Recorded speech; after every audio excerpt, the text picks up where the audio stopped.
speaking to someone who has been around the African continent and several other places, dealing with the implementation of policies. He is a human development practitioner on this issue of the NDC manifesto. There's a lot of attention on the manifesto because of some of the things they are promising. There are questions about implementability, whether some of them are realistic, where they will find the money, among several other things. But are these policies what Ghana needs at this time? Dr. Ishmael Nidodu joins me on the line. Thank you, and a good morning to you. Good morning. How are you doing? I'm doing well, and I hope you are too. Yes, I'm doing extremely well. Thank God. God has given us grace to wake up. We might give glory to Him, and well done for all the good work that you are doing.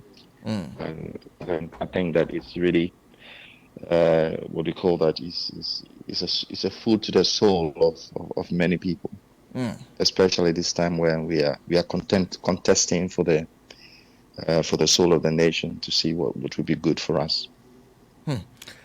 But before we even go to the manifesto, you're a Ghanaian, even though I'm sure you don't get to be in Ghana for a lot of the time. What do you, I guess you're also monitoring how things are going as far as Ghana is concerned. What do you make of the state of affairs currently? This is a very good question. Ghana has always been a beacon of hope for the continent. The respect that the world holds for Ghana in terms of its role that it plays in Africa is very, very high. And one of the things that is very refreshing is the fact that in the larger consideration of who leads West Africa, especially ECOWAS region, and to some extent who plays critical or meaningful roles in African Union, Ghana is always one of the countries that are looked after. They are looked towards to do this. And even in the larger scheme of things, when you look at the United Nations or the World Bank affairs or IMF, Ghana plays a very useful role. And we're the first to obtain independence as well. So there's the Ghanaianense is actually one that is held in high esteem. So I would say that people look up to us. We thank God that for many years we have become very stable. We have always articulated a vision for the country. Quite interesting. When I was growing up, I used to hear Vision 2020, and then here we are, 2020. What made of that vision? But nevertheless, there was a vision that was actually driving the way Ghana was going forward into the future. So now the question you ask is, what do I make of the state of affairs? And I think we will dwell on some of the issues that I'm saying. But one of the things I want to say is that it's refreshing that Ghanaians are holding together. They are concerned about the peace of the country. We have a country in which, in spite of difficulties, people are able to air their views, their opinions on air. And we have parliament that is working, has its challenges, but is working. We have the executive that is leading the country. We have the judiciary judges working as well with all the challenges it faces with. But I think that we can do more. As Ghanaian, my expectation of the country is far more than where it is today. I would have wished that we had a country in which we are actually driving the innovation practices and cutting edge technology that Africa needed. By this time, with all the Kwame Nkrumah University of Science and Technology and the engineers that we've trained over the years and where they have been, the technologies that we've trained over the years and where some of them have been today in other parts of the world, and some are in NASA and some working in Silicon Valleys and working all kinds of different places where would have wished that their knowledge and wisdom would have been home to benefit the country. So I would have wished that we have a country that is actually leading that, and people can look at us as the if you like, the gateway to Africa, as we wanted people to see. I would have wished that we have a country in which we have our own airline, because the airline business is actually very big in Africa, and it's hampering a lot of development initiatives. I would have wished that we have one that is actually doing much better than Kenya Airways or Ethiopian Airlines, because Ghana Airways used to be one of the airlines that people really respected in its form and function. I would have wished that now that we have an oil, we have what it takes to actually break down the oil into different fractions, and we producing our own derivatives products out of it. I have so many wishes for the country, and when I look at my expectations as I was growing up and what I've seen, I've wished of the country, and compared to today, I feel that on the scale of 1 to 5, we probably are around 2.5 or and near 3. Well, but so okay, that's an average mark. You are giving us an average mark, by the way. Yeah. But those are some interesting expectations of the country, your country of birth. But do you think we do we have the capacity to have been to have done some of the things you said you wished we were doing? Absolutely. When you look at if you take the country maybe in the last 20 years ago, when we were growing up, as I recall, our educational institution was very strong. I recall that a lot of my guys, my friends, colleagues that we graduated from Kwame Nkrumah University of Science and Technology with, and those who were in University of Ghana, and as in my travels and places I've been, I've seen some of them doing extremely well, working in Silicon Valley, working in London Stock Exchange. Some of them are in the Wall Street, and some of them are working in NASA and other places like this. And these are people who actually benefited from 80 years of education in Ghana. So you can say that what actually had given us, and I went to Oxford University, and there were quite a number of us who were there as well, in Cambridge and Harvard and so on. So we formed quite a big ecosystem of Ghanaians who actually started their formative years from Ghana. So what I'm saying is that all these assets, natural assets or capitals that Ghana has, could have been harnessed to lead the country forward. And the same institutions actually were churning out these graduates year and year. The question so in terms of capacity, I don't think that we have problems. I also will say that our educational institution can be refashioned to be able to change that quality capacity as we're looking at. So it's not a question of capacity at all. It's a question of strategy, and it's a question of willingness, and it's a question of vision and leadership. And that is what we need to strengthen. And if we want to become a country that really is middle income and a country that is actually delivering for its own people, its own citizens, in terms of meeting their needs and aspiration, and also putting us in a stature that is unequal to any other country in Africa, which I really believe that we could do. Well, so you clearly expected your country to be doing a bit better than it is now. But absolutely, that's the debate that has perhaps greeted the NDC manifesto. There are those who are saying, well, this seems to be the kind of manifesto that any political party interested in coming to power should have. Practicable ideas, things that will move Ghana to a certain level. What do you? I'm sure you have seen the document. What is your assessment of that document that has been put together by the National Democratic Congress? They said they went to the people, and this are what the people told them. They put together in a very nice document. What do you make of this aspirations? Um, interesting question. I've seen not just the NDC manifesto, but also seen like the MPP manifesto as well. I've also been listening to the PNC and CPP and what they aspire to give. One of the things I would say is that the question you asked actually is relating to, is the manifesto relevant? Is it ambitious enough? Because the manifesto needs to stretch the possibilities of the nation. You don't do business as usual. You don't do a manifesto had to learn from previous lessons of governance.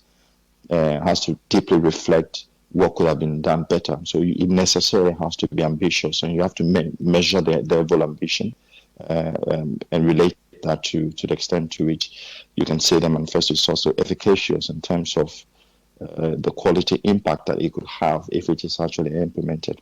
When you measure the manifesto of the NDC as it is, I believe meet all these criteria. This is a manifesto that is necessarily audacious or ambitious, and I think that I like the ambition part of it, looking at it from fixing the economy, relating it in terms of the impact of COVID and how we can recover from COVID, casting the future and predicting scenarios and inherently devising solutions for what the scenarios could be, so that you will be well prepared. And that is how you manage an economy in the midst of a crisis. And anybody who does not do this is actually being foolish in terms of how he's looking at his country. You have to definitely factor in this crisis situation with and relate the impact to how you want to drive and fix the economy for the benefit of your citizens. And so in that sense,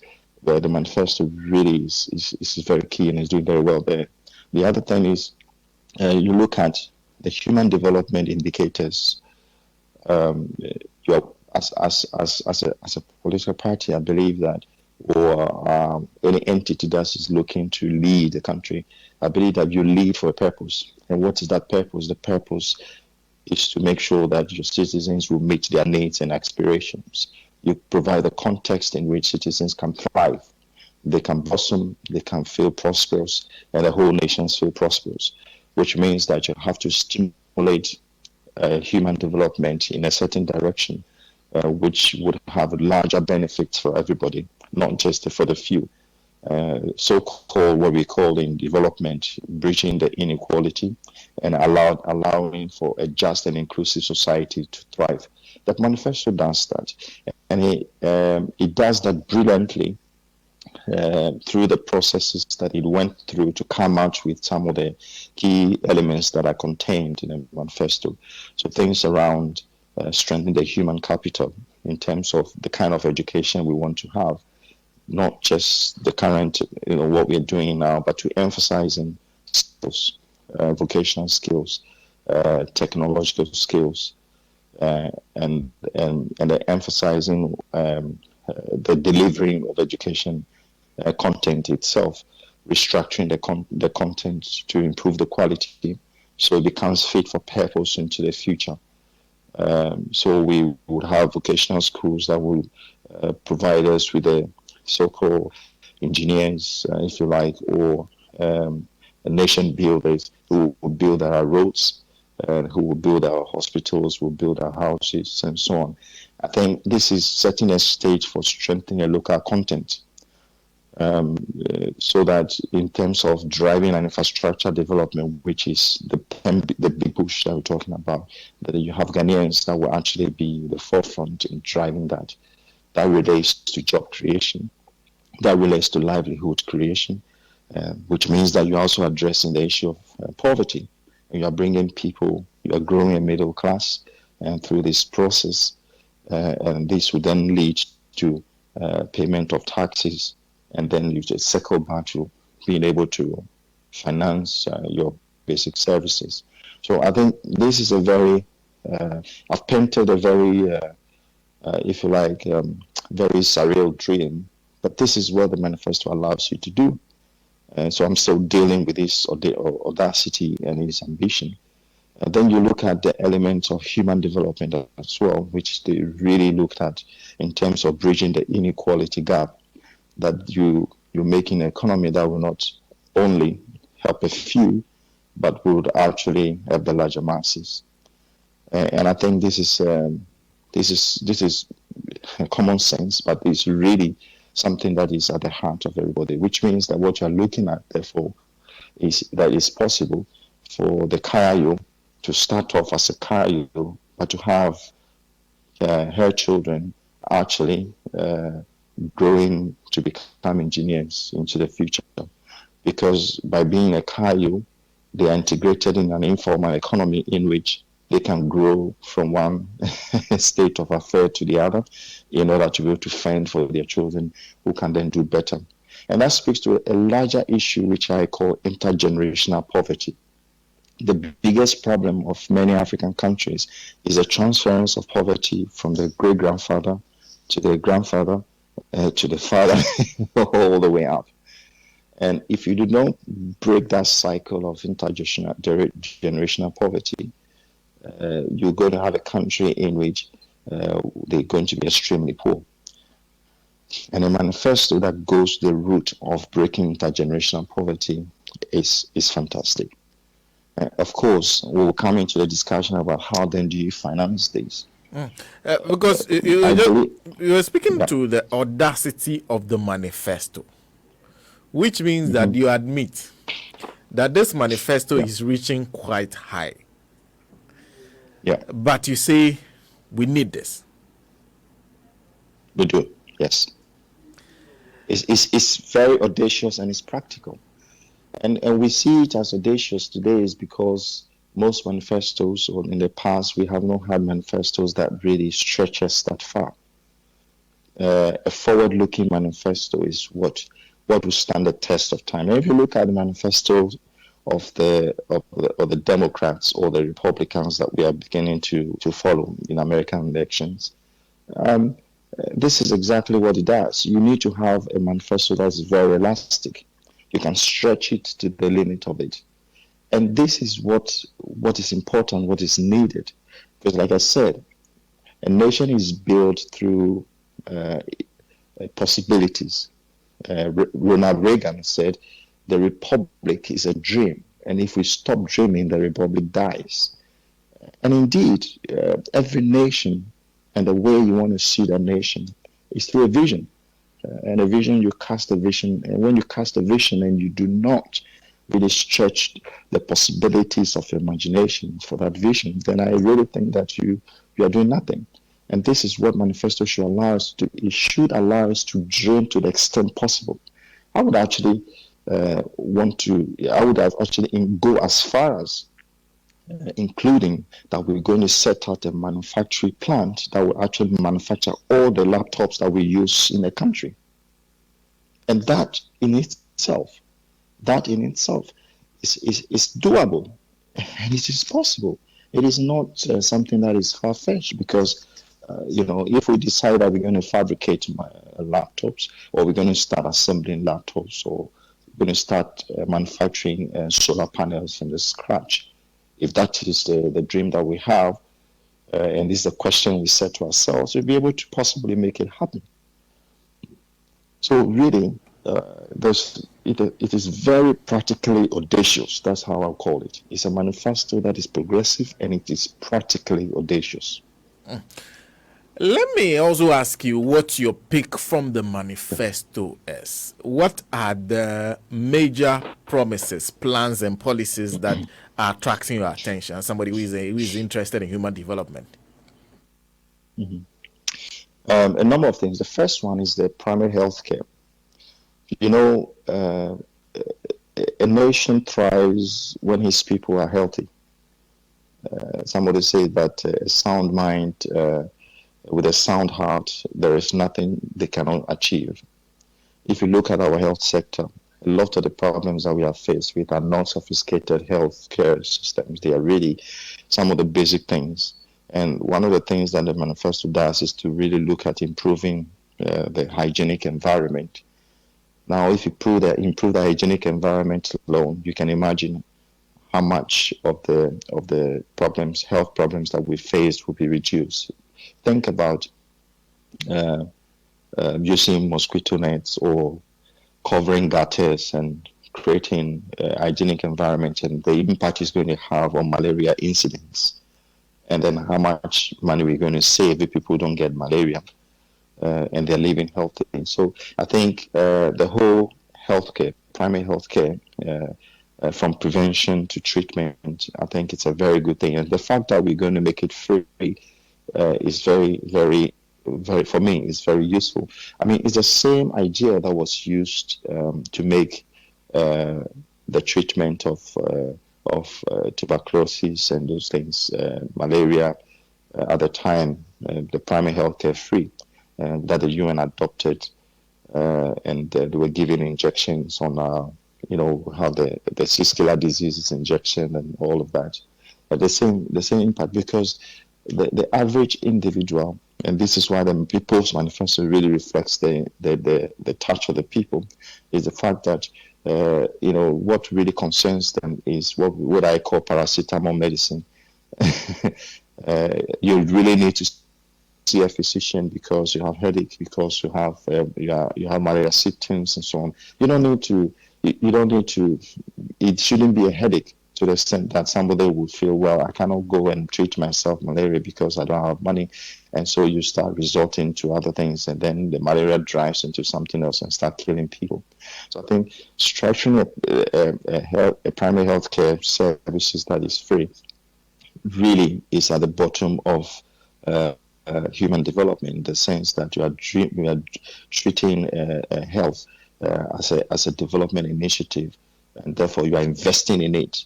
You're investing in it by investing in ensuring that your human base, which is the human capital that will drive your national development agenda, is actually sound, and then they can actually then be able to go to school or do their work and go to the farm or whatever it is to be able to help contribute to your national development. So the primary healthcare, free primary healthcare, is for me is very, very key.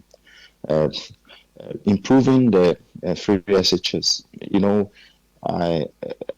I believe that the rank and file of most political parties and leaders I'm hearing today, and it's a national consensus that free SHS is a very good thing. Indeed, I keep saying that this is not something new. We have seen it from my time. But even at the time I was going to school, I started my formative years. I went to Kimbo Experimental Junior Secondary School and then Accra Academy. I remember at the time coming from Ododo constituency, and Bukom, where financial issues are quite challenging to my parents at the time. Going to Cambridge Experimental Junior Secondary School with all the investments in that school, and I was going there literally free, enabled me to thrive. In Accra Academy, they had some stipends in the university, in the school, that really supported me as well. So the whole notion of having an improved version of free SHS, learning from the current administration, the mistakes they made, and improving on it, I think is progressive as well. That's something that catch me, and I think we should do it. Then the whole TVET aspect of education, the educational reforms, with a notion to say, well, let's look at the critical areas that's going to drive our economy in agriculture, in health, in technology, and infrastructure development. And we're going to structure a human capital development through some form of reforms of educational sector to ensure that our education will provide us, will generate graduates with the skills, with the talents, with the abilities, and with the critical thinking and the technical know-how to be able to drive our economy in these sectors that are enumerated, through some kind of vocational school, linking reforms to tertiary universities to complement that. I think this is fantastic. In fact, when I talk about primary healthcare, also the whole idea of strengthening the midwifery so that maternal health mortalities are reduced, and we can have access to midwifery for delivery of children and so on. I think all these things, putting all of them under the guise of a comprehensive educational reform, as I would call it, for me, is something that also stood out very, very strongly with me. The other part that I will mention is the whole focus on disability. And this is where in the UN balance, when we look at sustainable development goals, of which the president is also an SDG advocate for that, there's a principle we call don't leave anyone behind. And normally people that we leave behind in any development are the people, the poor, the vulnerable, and those who are disabled, and especially women who are also disabled. It's a very, very critical thing to imagine. So with a focus on disability, making sure that they would benefit from the largesse of the outcome of development initiatives that the government policy would drive, I think is very touching, to be honest, touching to say the least. And then the final one is the whole agribusiness, which is the area that I love most, in the sense that when we look at Africa today, food production is going to be the area that is going to drive our economy. If you think about it, with the population growth, everybody eats now, but everybody eats through meals that you prepare, which has commodities in them that if you grow those commodities and you structure the value chain around it, you'll be able to develop primary industries, which then creates jobs. So in a context where our population is growing and it's becoming a youthful population where you need to and you're structuring TVET, using TVET and other vocational schools elements to generate the capacity and the human capital we need. A value chain agribusiness is a way to go, and I sincerely believe that is going to be the hallmark of our economy. Oil is driving the economy and gold, but we need to think about economic diversification very quickly, because oil is finite, gold is finite, but the land to produce food to eat is living in perpetuity. So it requires a good plan to make sure that we don't offer the lands that can be up for farming into real estate development. As a GAM, when I was growing up, there were certain areas where we used to grow the maize so that our banku and kenke is actually cheap to buy. Because the maize are produced cheaply. Now today, most of these places have been given up for real estate development, which then means that the output of the maize that are produced, that we use for our meals, has actually reduced. And so you now see maize they're buying maize from neighboring countries to augment what we needed in the country. And a foresight government need to think about some of these elements. And again, this is why I feel that the NDC manifesto is audaciously practical, in the sense that it has actually stretched itself to anticipate some of these basic elements that I explained with the value chain of maize and banku production and kenke, which is very important to the Jodo constituency and a Gama like me. So really, when you think about it, and so you can apply to the same, you can stretch that principle to cassava production. And in cassava production today, as cassava starch as a commodity is billions of dollars in value in terms of the chain that you produce out of it. You use starch for the production of medicines and the pharmaceutical sector. The oil can be, you produce ethanol out of it. You produce all kinds of different types, and then we also eat it and so on.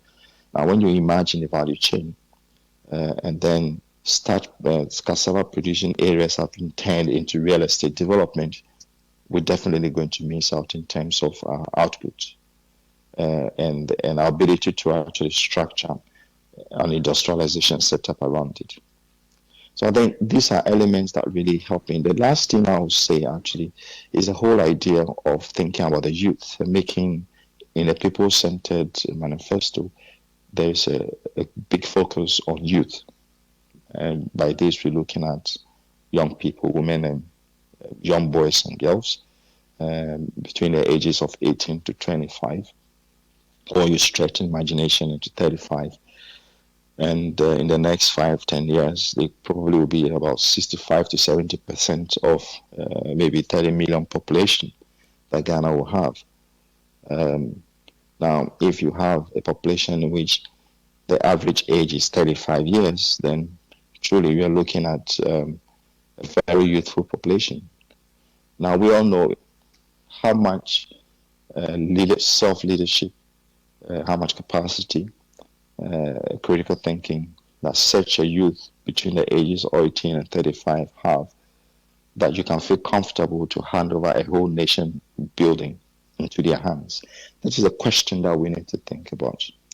The manifesto anticipates that, but I wish that we'd actually go very deep into articulating specific policies that will enable us to say comfortably that when you take a Ghanaian youth between 18 to 35, that individual is so competent, so grounded and mature by the time 35 that he can be considered as a CEO of any parastatal, or it can be out of them we begin to see certain entrepreneurs who are making the list of 100 young entrepreneurs in the Forbes list of young entrepreneurs, as we are seeing in other countries, in Bangladesh, in Malaysia, and so on, in India, and somewhat in Africa. We are seeing quite a few of the young people in Uganda and Kenya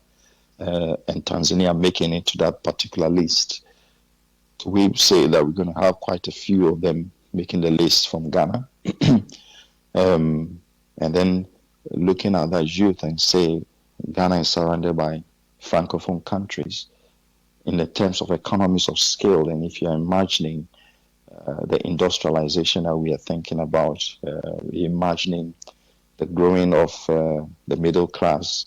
So we're looking at the youth-based policies to ensure that our Ghanaian youth actually are prepared to participate strongly in the trillion market economy that West Africa offers, because they are also taking the French language very seriously, and they can actually operate in French and English, and they can strike deals and businesses with their counterparts. You know, it's very refreshing when you see President Nana Addo actually speaking French, and when you see the chemistry between him and all the heads of state, it's fantastic, something to behold. And I speak French working in Dakar, and it makes a big difference. And I had to strengthen my French when in the last 2 years I have to push myself to learn how to speak the French and work in French. And I think I can, on hindsight, I would want this to be part of the educational curriculum that we are going to set out for our people, our youth. I know I've gone through. You've gone through a lot, quite, but there's one big issue, because you have worked across Africa. The issue that has attracted a lot of attention is this matter of Okada. People have talked about what is happening in Nigeria, in Togo, in Benin, and then people are saying, well, there are those who are skeptical, but a lot of people feel that it's providing a lot of employment. I come from Sugakopa. If you go there, majority of the youth are employed by this commercial motorcycle business, and they are working actively within that space. The promise is to legalize and regulate. Do you have any examples that Ghana can learn from? No, this is you highlighted some of the places where Okada is actually, functioning at the time. I remember that in the 2008, 2009, thereabout, when just Liberia has signed the peace agreement for the warring factions, and some of the youth that were involved in the fight.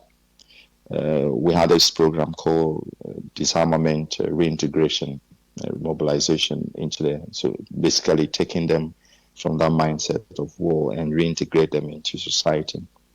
And one of the ways we did it was to, we saw that Okada was naturally, organically, was being used by a lot of people to go around. And we did have these challenges of accidents and the way they ply on the roads. So there was a major program which was funded from donors and some private sector to organize the Okada, regularize them, have a place where they have a station, they all have helmets, and they were taught the traffic rules, and sort of organize them into a very professional transport entity. And that really works very well. Whenever you bring in out of the box development initiative, it will always face some of these backlashes. And a lot of people would want to look at of course, there are people who have lost their families through Okada. So they would risk, no, this is not something that you think about. It's a question of looking at a glass half full or empty. And when you place the Okada in that context, it has its role in economic development in a country.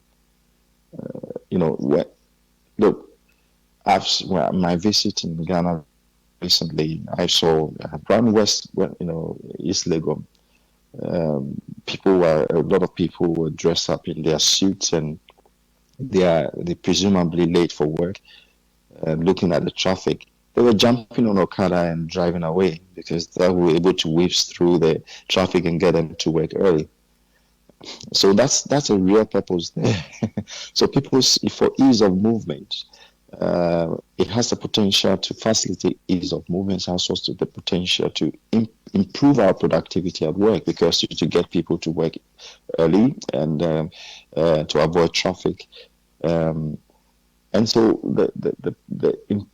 what to think about is do what we did in Liberia to say, okay, how do we regularize them? What are the things that are making them dangerous?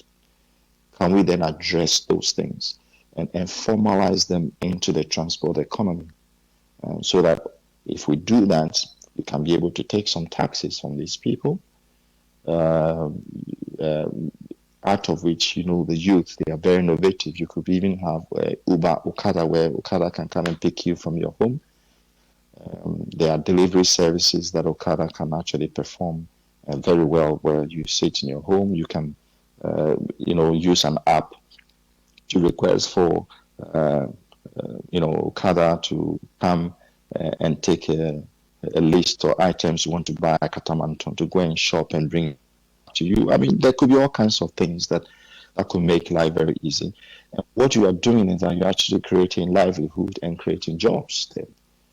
And you're actually moving into the new century of or the new paradigms of a youthful environment, because we're talking about a youthful population, and we need to understand that conservatism will clash with the ideology of this youth, who are already 45 to 50% of our population. We should not forget about that.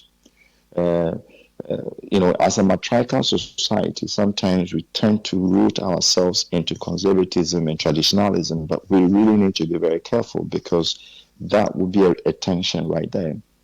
We're talking about a population that is thinking on their feet, agile, very progressive in their thoughts. They are extremely impatient. So Okada will appeal to them, whether we like it or not. So would you rather regularize something that you can have control over and improve and formalize it so that you minimize the dangers associated with it, or you actually leave it and people will hire to do it, and whether you like it or not, they will push the space of continuing to do it, and it will cause more accidents and so on. So really, Okada is a very, very important thing to do. And I tell you, if we get it right, it becomes a model. that other African countries can actually do if we get it right. And I really want to see out of even our universities, 2 or 3 individuals together with a business plan to have the first, most efficient, safe Okada Uber. And I would like to participate in it when I visit Ghana. That'll be fantastic. Let me read Yes. let me read a message that has been a comment on Facebook. One of our viewers who's watching our show currently on Facebook. This Mohammed Masahudu. He quotes you direct. Say the People's Manifesto by NDC is practically audacious. Dr. Ishmael Nidodo. That's a quote he's taken from what you've said. Now, having said that, audacity usually goes with the expensive. So there are those who have described it as an expensive manifesto. Practicable things in there must be done, but two things: COVID-19 and the restraints on the finances, and then the other issue is that we are a developing country. We struggle to raise money for basic things. Can we be able to fund this if we choose this as the way to go? Absolutely. I'm very optimistic. Listen, so now one of the things that we need to really be aware of is that where the will is, there's always a way out. We are a very innovative group of people. Ghanaians are very, very innovative. If you see what Ghanaians have been able to do and achieve in other countries, if you look at the interesting economic development model that we see in Rwanda, it will interest you to know that one of the architects, the brain behind it, is a Ghanaian, an economist who's called Kwashi. We call it Uncle Kwashi. And he brought about the whole concept of what we call transformational economy. And it literally looking at, borrowing it from our grassroots base way of thinking. So you don't address the symptoms of an issue, but you actually go to the root of it. So why I bring this idea, this analogy, is to say that we have come out with a manifesto that touches the root causes of our problems. Which means that if we really invest in addressing these root causes of our problems, then the problems to go is like uprooting. When you uproot, you don't have the problem again. So it is a very smart investment to do whatever it takes to implement such particularly audacious manifesto. And how do we do this? Tell me if this idea surprise you.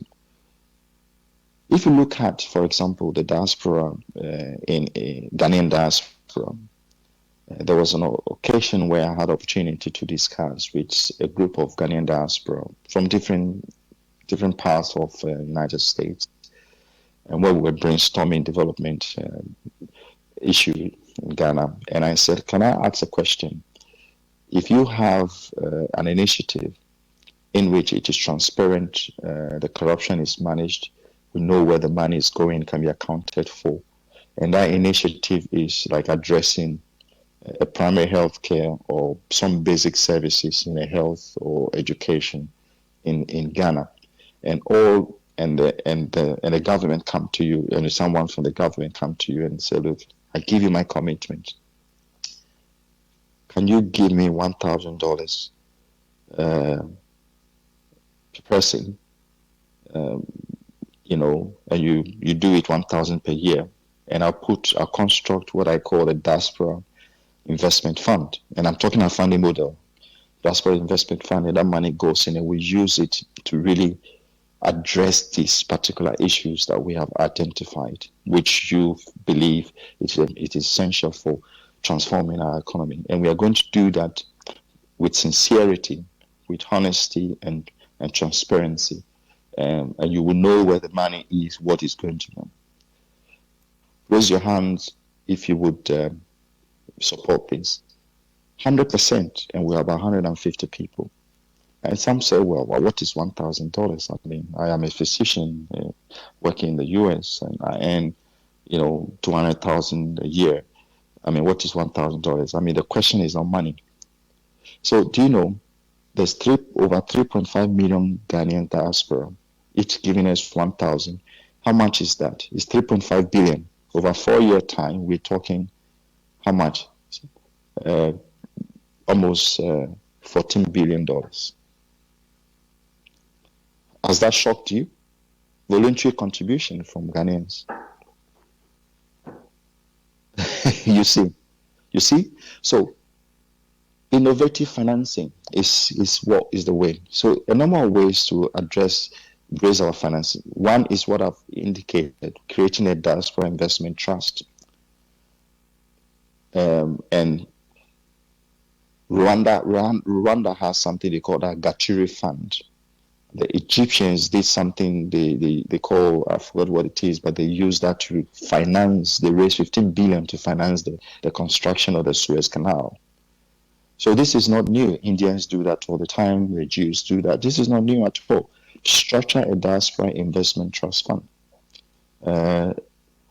But the question is that it has to be, people must be very sure that this money is going to where it's going. And that alone could raise over $15 billion over 4 years for you. And this is more than what you need to fund free HSS, to fund the primary health care, to fund everything that you're talking about. So you see, money is not the question at all. It's how we structure an innovative strategy to get there. So one is innovative financing through diaspora funds, or the remittances. We can also harvest the remittances in a very innovative ways, such that using our fintech people, we have the AlexPay and the Momo and all those people that we can involve them in constructing an ecosystem model for remittances, where, for example, because I send money every month to support my mom, I could give a 1 year of that, and it goes into that fund. So 1 year fund sit there. My mom has something she can't come every month to collect, but actually the money is being used. The remittances are being leveraged to invest in things that are bringing dividends and so on. So you have that. The other thing is looking at the waste in the system. Really, the wage of our government is very high. In a situation where the fiscal space is small, and whoever wins the election would be faced with the impact of COVID, which has shrunk the fiscal space. We're faced with an inefficient tax collection regime. We'll still be faced with the debt that Ghana has, which is actually my big concern. Debt in itself is not a problem, but what do you use the debt for, so that your balance sheet could see some dividends to be paying back? So the debt situation will be faced. So you have this challenge. So the first is to maybe streamline a very small government, and I would encourage that if NDC wins, really streamline your government to make sure that it is tight, it is small, it is agile, it's nimble, and then you can actually minimize the wage that you come from that. So looking at areas where you can cut costs and being very, very austere in making sure that those areas you cut the costs a lot. And part of it is too many people are doing a small thing. And so you just need to minimize how many you employ. The second thing is you can go for a debt relief in terms of, and get a moratorium of say 2 years, so that you use the money, invest the money, and use it to augment the finance. The other thing is also to strengthen your tax regime. Really make sure that our tax regime is very efficient. Property taxes, I don't know how efficient we collect property taxes. That is a very interesting way.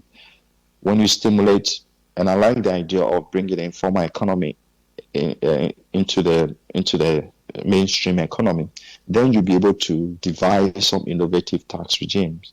It shouldn't be too big, but innovative tax regimes helps. In this day and age where you can use technology, where people can pay one Ghana. If you go to Makala every day and you pay one Ghana cedi, right? To just sell on the street or whatever, and then there's a minimum toilet facility, things that Mokala women will want, especially women. They want. There's a daycare center you can benefit from, and so on, and it's free, and you are paying 2 Ghana cedi a day or 5 Ghana cedi a day. Now, how many people are selling Mokala? We're talking 100,000 people, or let's be conservative. We're talking 500,000 cedi collection a day. Can you imagine? Right? And you multiply that by 12. You're talking how much? Almost 6 million Ghana cedi. But you're taking it from 5 Ghana, and they are getting free healthcare for themselves, free daycare for their children. So the car you can afford to give that 5 Ghana cedi. So this innovative taxation, once the people are seeing that whatever they pay is yielding dividends, they can see. They want to go to the urinal, it's there, it's clean. They want to go to the toilet, it's free, it's clean, and they are paying. But they know that when they come before they enter, you pay 5 Ghana and go. Now, those who collect the money needs to be truthful.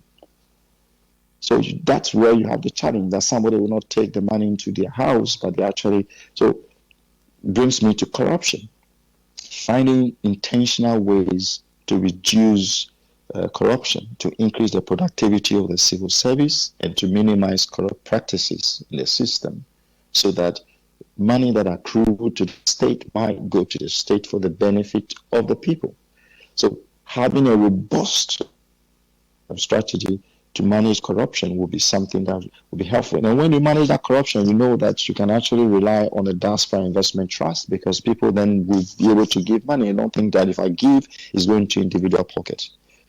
Like what Rwanda has done, whatever you put the money, whatever you contribute, you can on the real time, you can see that Gachuri Fund. You know where the money is. You can call any government institution that is involved in implementation and ask questions, and theirs is to explain things to you because you're a client. You see, so these innovative finances will be very useful. Then the other thing is creating a venture capital to stimulate. To support incubation, entrepreneurial development through incubation of ideas. So I want to see a big place where we have developed, where it is still is a place to incubate development ideas and solutions. And then we structure a venture capital around it, so that you can use, when you get a solution, you can be able to access capital to start rolling it out.